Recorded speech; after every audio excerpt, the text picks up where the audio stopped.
Welcome to another episode of First Past and Post podcast. I'm delighted to say this is our 17th episode this evening, and as always, joined by my mate Liam Fitzgerald tonight. Liam, how are you, mate? I'm good, mate. How are you? Yeah, very good. How long we got till Cheltenham now? Is it 5 to 6 weeks now? The countdown's on. Yeah, mate. Not too long now. I'm buzzing No, for it. it's going to come round quick, isn't it? And obviously, Yeah. this weekend we've got the Dublin Racing Festival, which obviously gives some more sort of signs to who's going to maybe hopefully perform on the day at Cheltenham. So it's very hmm much weekend to look forward to, isn't it? Yeah, mate. Looking forward to it. Like you say, you can sort of tell who's going to do well at Cheltenham and Mm. who's going to go to where and what race. So yeah, be interesting to keep an eye on it this week. Definitely can't wait. And just quickly, I think just before we touch on our results from last time and a few other topics. Just like to say today, I don't know if many people listening will be aware of this, but 16-year-old jockey called Freddie Gingel was triumphant at Wincanton this afternoon, had his first winner under rules, and he only turned 16 a month ago.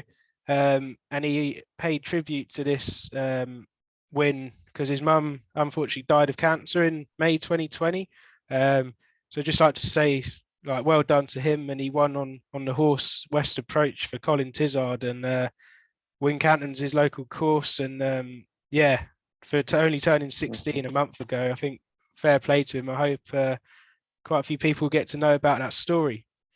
Yeah, mate. I'd like to echo that as well. And obviously, very emotional win for him and his grandfather, Colin Tizard. Mm. Must have been a special moment for the family. But yeah, I'd like to echo that as well. Congratulations to him. Yeah, yeah, well done, Freddie. So we'll just quickly, before we go into what is a massive weekend of racing over at Leopards Town, we'll just quickly recap on our results from last time out, where you closed the gap again, haven't you? Yeah, mate. It's very close. Heating up to Cheltenham. Could go either way. It could. Well, it'd be quite nice if it's quite tightly balanced by the time we do get to Cheltenham. It'd make it more exciting. Yeah, definitely. And yeah, we'll just quickly go over our results then from last time. I didn't do too well at all, really. I only had one winner, which was Molly Ollie's Wishes, and then my nap came in as well. Manila Drama, who won quite well, Mhm. and I had a few third place finishes with Irish Hill, Gary Clermont, and Gallia de Letou. And then obviously had the second with Erna Gamine as well. Mhm. Compared to you, who had quite a good weekend.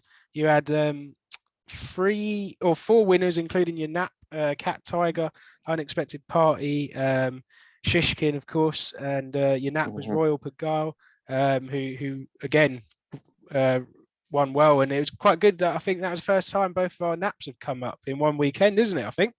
Yeah, I think you're right there, mate. Yeah, So that was quite finally. good. So yeah, good weekend, which leaves the scores now on me on 117 and you on 113. So only 4 in it into this weekend now.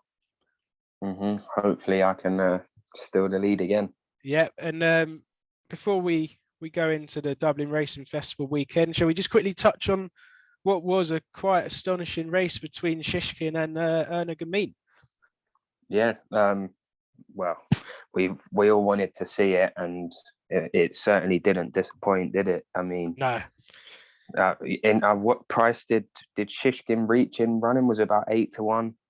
I mean, Yeah, because they still, after the final fence, Erna Gamine was still winning by, I think, a clear length, or maybe just a bit more. And you thought he's going to get beat, Shishkin. He's going to get beat, but he just found a lot, didn't he?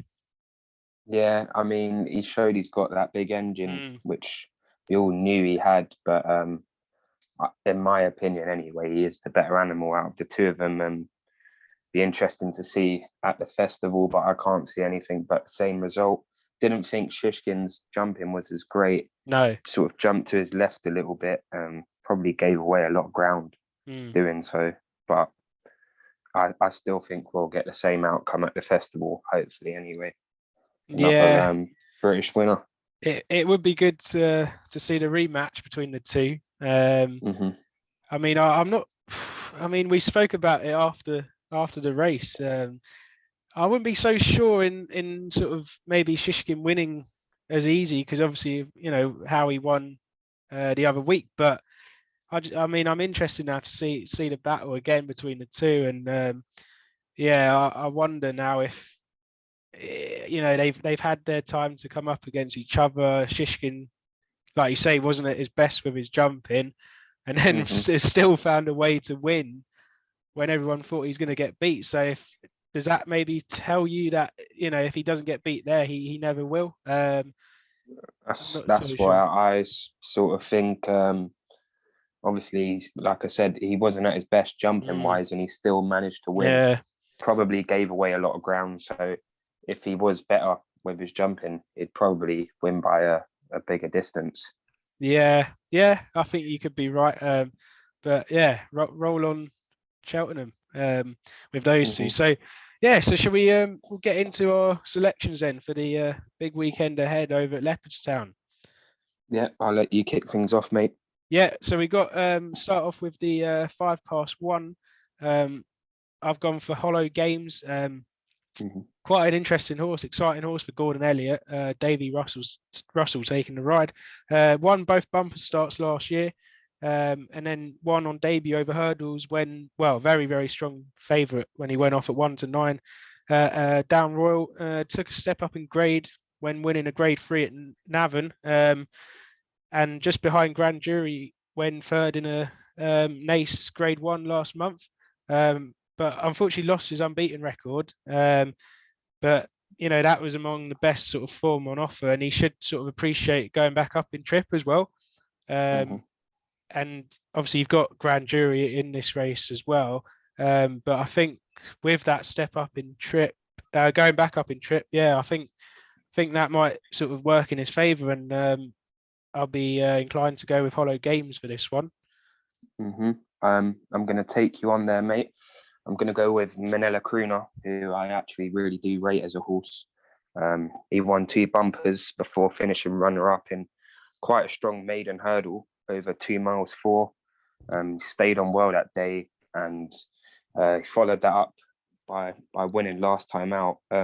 It wasn't as strong a contest, but so he's since stepped up in trip, and I think there's more to come from him over the extended trip. I mean, he won pretty comfortably last time out by 11 lengths. So he's got also form behind Journey with Me, who's being touted as one of the big horses for the Ballymore or the Albert Bartlett. And in that same race, he came in front of Kilcrut, who seemed to be back to his best the other day. So it's pretty strong form on paper. So I've gone with him, mate. I think that's good form. Both the Elliott horses, see who comes out on top. Yeah, definitely. No, interesting. Yeah, exciting race that. Next, we've got the 135, which I imagine, I think I've got a feeling who you've gone for. But I've actually gone for Willie Mullins Vauban. Very progressive in a 4-race flat campaign in France last year, winning twice and winning over 1 mile 4 on soft ground. And he was sort of strongly fancied on hurdling debut at Punchestown, but it didn't go to the best of plans that day, and couldn't match Pied Piper, who has actually recently given the form a major boost with a powerful display at Cheltenham. I'm sure we all saw Pied Piper win that really well. Tongue tie on now, so I mean, obviously you've got I'll let you go on to your pick, but I imagine you've gone for Fildor this race. But no, I'm confident that the tongue tie might make a bit of a difference here, and with that form being boosted, I think Vauban's got a great chance. You're certainly right. I've gone for Fildor.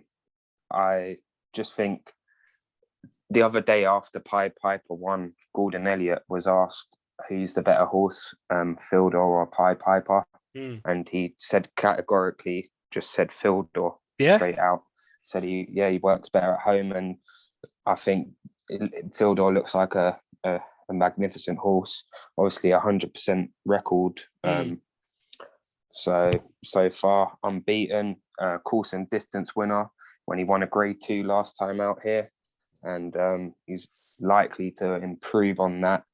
And like I say, I mean, you've got Davy Russell taking the ride, who's obviously experienced jockey, and hopefully can get a tune out of him. But Gordon Elliott seems to fancy Fildor over Pied Piper, and look how impressive Pied Piper was the other day. So Yeah, I think that's this true. thing could be a monster, mate. Yeah. To be fair.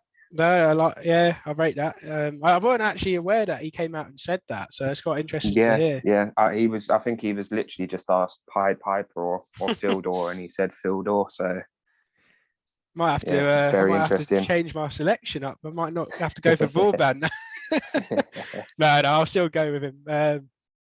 And then moving on, we've got the Irish Arkle Novice Chase, which includes the current Arkle favourite now, Blue Lord. Which, I mean, obviously after the news of Fernie Hollow, we'll just quickly mention that what happened to him.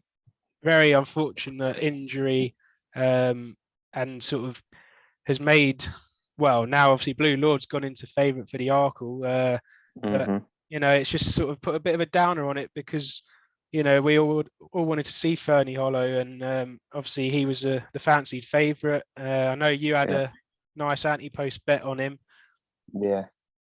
The thing is, like with these big festivals, you always want to see the best runners turn up, and when you get a strong favourite like that, who in Fernie probably would have turned up on the day and went off odds on,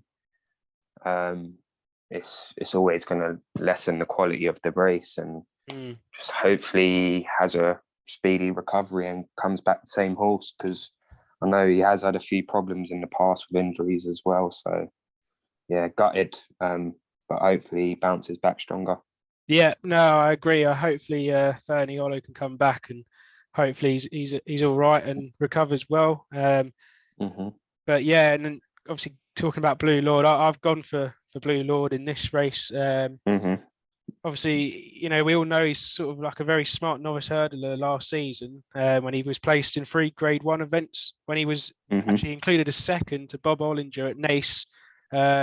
Jumped well on Chasing debut at Fairyhouse, and then made that unbeaten, unextended in beating 2 much inferior rivals at Naas as well. And sort of the stable has won this as well, which is quite important to mention, with an odds-on favourite in the last 4 of the last 6 years, which I think is massive. And obviously, you've got Riviere d'Etel, who obviously, could be a bit of a player in this. But I think, I'd like to see Blue Lord win this. I'd like to see him win well, and hopefully he can go to Cheltenham in good order and go and win the Arkle for my lovely 40-1 anti-post bet on him.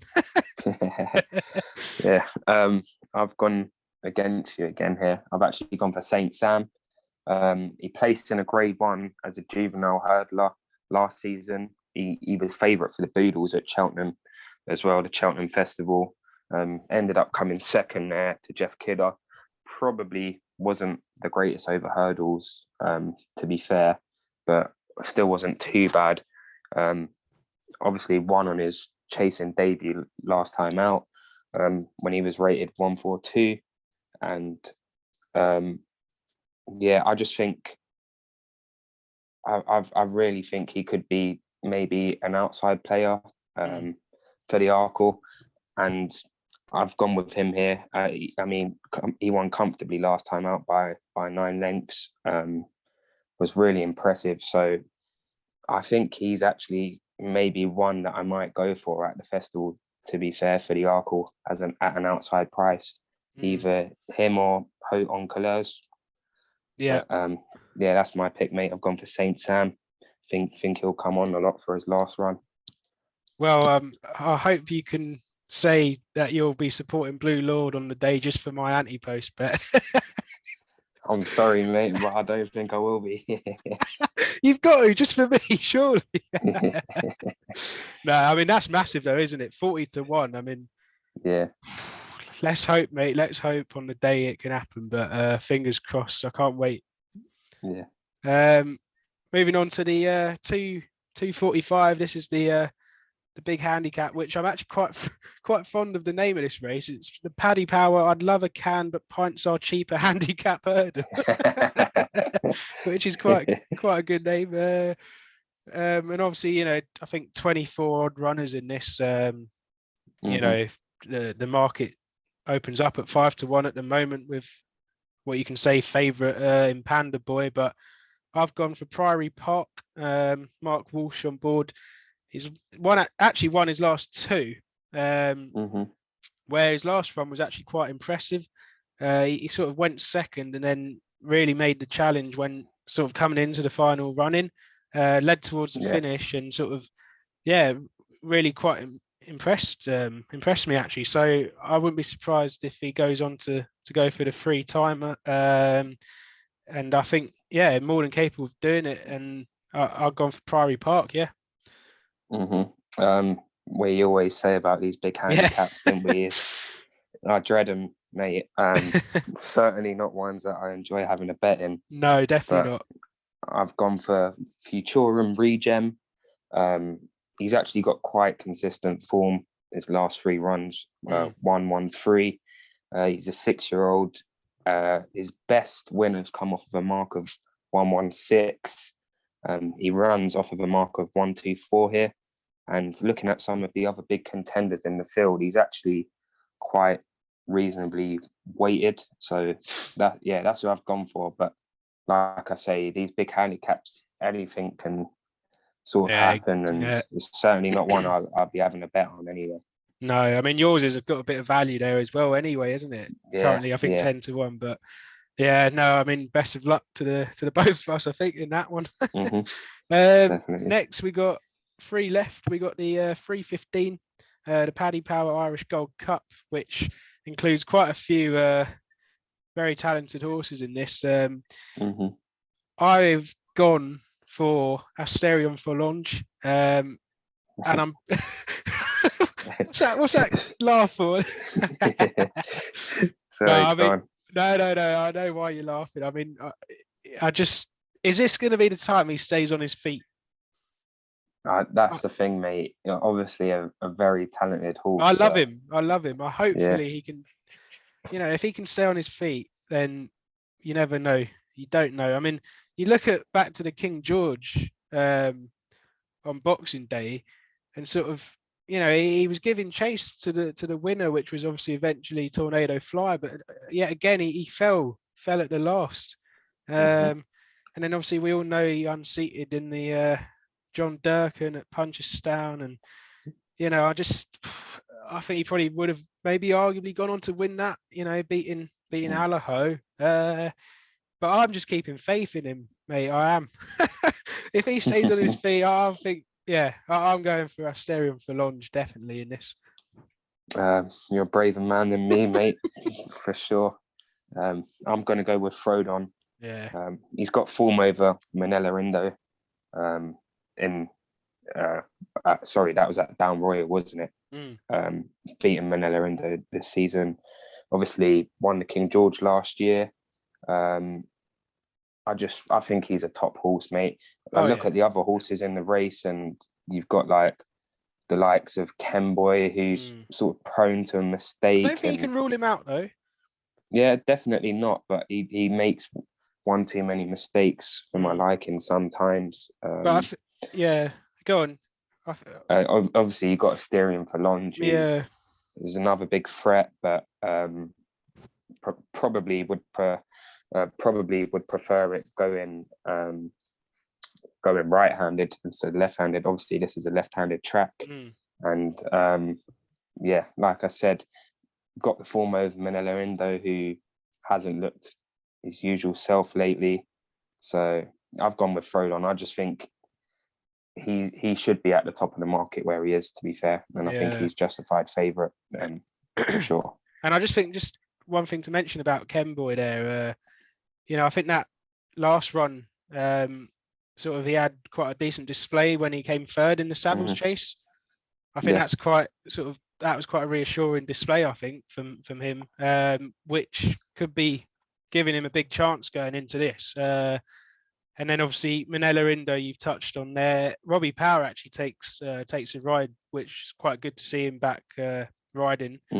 I mean, what do you think is going to happen with Manila Indo? I mean, obviously, very poor in the King George, and was that just a track or what? I'm not so sure, but I wouldn't be confident in saying Manila Indo's going to win this because of what we saw last time out.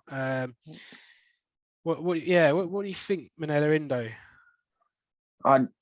Frodon already has the form Yeah. on Manila Indo this season, and obviously Gold Cup winner last year, but doesn't seem to have trained on since that last year and doesn't sort of look the same horse. Looks sort of at the moment out of the Gold Cup picture for this year. But obviously on this day, Manila Indo is a top horse, but not for me, mate. I just haven't been impressed at all this season, to be fair. No, yeah, I agree with that. And then obviously you've got Jana Dill in there who came second in the John Durkan, but didn't really stay 3 miles at Leopards Town over Christmas. So, and then obviously you got Gordon Elliott horses, bigger prices, Delta Work, and that in the latter stages of the market. But yeah, but no, I'm looking forward to it. I think like you say, Frodon's got a great chance, but come on, Asterion Forlonge, stay on your feet, and I think he's going to win. The one thing I would say is I think it's been a while since we've had an English horse go over there and win the Irish Gold Cup. So it'd be interesting to see. I'm hoping Frodon can get the job done this weekend. Yeah, no, buzzing to watch that. Going into the penultimate race now, and actually another funny name to this race, Paddy Power. I'm never going back to the office. Handicap chase, which would be quite good to hear on the commentary before this race gets going. I think, have we both gone for the favourite here? Yeah, I'm on Mount Leinster as well. So am I, mate. I mean, looks very, very strong. Grade 1 placed winning hurdle. Quite useful on the flat as well. Previous in his career, didn't really look that natural over fences on his first 2 chasing starts, but I think that was sort of going to maybe potentially happen, and then that improved when sort of jumping definitely better in stronger company as well. And I think sort of first handicap, I think he's got a great chance. Yeah, just adding on to that, like you said, with the jumping in his first 2 runouts, obviously transitioning from the flat, you sort of might expect that from a horse who's only just started hurdling, and obviously a course and distance winner here as well.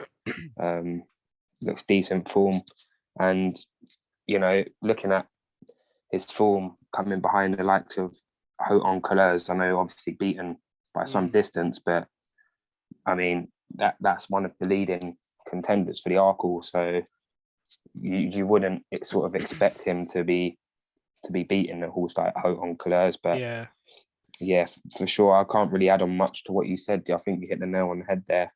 That's the strongest one in the market for me. Yeah, and that takes us nicely on to the last race on the Saturday over at Leopards Town. And this, I mean, Facile Vega. Again, I presume we've both gone for this horse. Yeah, definitely. I've gone with the same. What an exciting individual. I mean, I mean, you could probably watch his race that he won over and over again. Just we all know how well he won it and so easily, and I think you can only expect much more to come and much more left in this horse, and to probably go and win this and then go and arguably might be on the day, who knows, Cheltenham favourite for the bumper. What do you reckon? Certainly looks that way, mate. He's right at the top of the market already. I think joint favourite 3-1 with American Mike.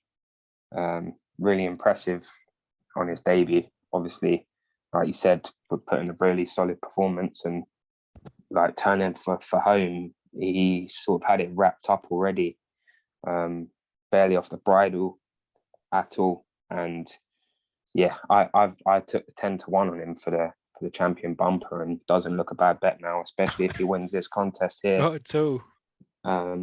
You've got to fancy him to sort of maybe do the job at the festival. So yeah, I'm in agreement with you there, mate. In agreement, sorry. Yeah, no, exciting. Very, very exciting. And hopefully it'd be nice to see him win well again, wouldn't it? Yeah, definitely, mate.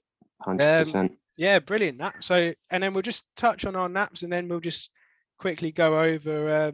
Obviously, the racing continues, doesn't it? Onto the Sunday over at Leopards Town as well, which is very exciting. Individuals running over there. We'll just quickly touch on those. But first, we'll just touch on our naps. Yeah.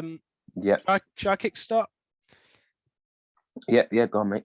I've gone for a nap that I had, I think, 2 or 3 weeks ago. I'm not so sure.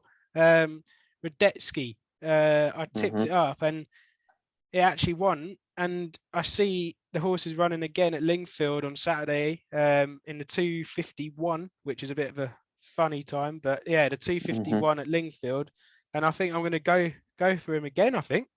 I remember he bolted up for you, didn't he? He did. Yeah, he did. Holly Doyle took the ride, and I know all 3 of his wins have come at this track, but over 7 furlongs. And then, 4 weeks ago, beaten favourite. 2 weeks ago when he was beaten favourite, but sort of he was allowed to stride on in front. Didn't think that suited the horse that day, but I think dropping back to 6 furlongs for the first time, and he's not really handicapped out of things, and I think he's got a good chance of turning back that form and putting another 1 to his record. So yeah, hopefully Radetzky can do the business for me again for the second time. I've actually gone with a horse you tipped up the other week, and wasn't one of your naps or anything, but when we was previewing Sandown, and I've gone for, in the 3:30, I've gone for Faraday. Yes, yeah. For Venetia Williams, obviously Charlie Deutsch takes the ride. He won really impressively a few weeks back at Sandown as well. So a course winner here last time out. He won by 5.5 lengths. Stepping up in trip, but I think he'll go well again. Especially if there's a bit of juice in the ground. Venetia's horses love a bit of rain, so if that comes into play, that should be a major factor for him. Don't think the step up in trip will sort of phase him too much. But yeah, I think at 4-1 looks a decent bet, and that's who I've gone with. Yeah, I think my nap's currently at 4-1 as well at the moment. So yeah, good luck, mate. So yeah, we'll just carry on our Dublin Racing Festival preview, and obviously on Sunday we've got the likes of Galloping de Champs, Honeysuckle's back, who actually also takes on Appreciate It, and who else we've got? Chacun pour Soi, who's interested, and I'd like to see how he gets on again. But what do you think, Galloping de Champs? Do you expect another monstrous performance just before going into Cheltenham, which will enhance his chances of winning at the festival? Yeah, mate, definitely. I mean, his run last time out was ridiculous at Leopards Town over Christmas, and one of the most impressive performances I've seen from a novice chaser. Maybe probably the best, especially on chasing debut. Obviously, it's a much stronger contest than the beginners chase. He won last time out. You've got the likes of Capodanno, Beacon Edge, but yeah, I expect him to be too much for the rest of these horses, to be fair. I can't see anything other but a Gallopin de Champs win. Yeah, I can't wait to see him back in action. And I think just one thing to mention, which I think is quite an important point regarding Galloping de Champs. I mean, we know he's currently favourite for the Brown Advisory, isn't he, at Cheltenham? Yeah. But I think I think maybe depending on how he jumps and gallops on this Sunday coming up, like, do you think he could potentially end up in the Turner's novice chase at the festival? I don't know. I think it might give Willie Mullins something to think about because, his jumping looks to be a huge attribute. And sort of, it's the speed you jump at that, which makes that count. So, is he guaranteed to maybe go further? I'm not so sure. I think could give Willie Mullins a bit of a thing to think about there, I think. Potentially, but the one thing I would say is he's pretty much guaranteed to have things a bit easier if he turns up in the Brown advisory. Whereas if he does go to the Turners and faces Bob, you've got another top class horse there. I know you're going to have top class horses in both races, but I don't think it'll be as easy against Bob. Whereas I think he would win the Brown advisory, but I don't know against Bob. Obviously, it's an interesting one, like you say, but I think they'd be best staying with the route they're meant to be going down with the Brown advisory. Yeah, I can see that side to the debate. And obviously, should we just end it on the superstar Honeysuckle? Your favourite? Yeah.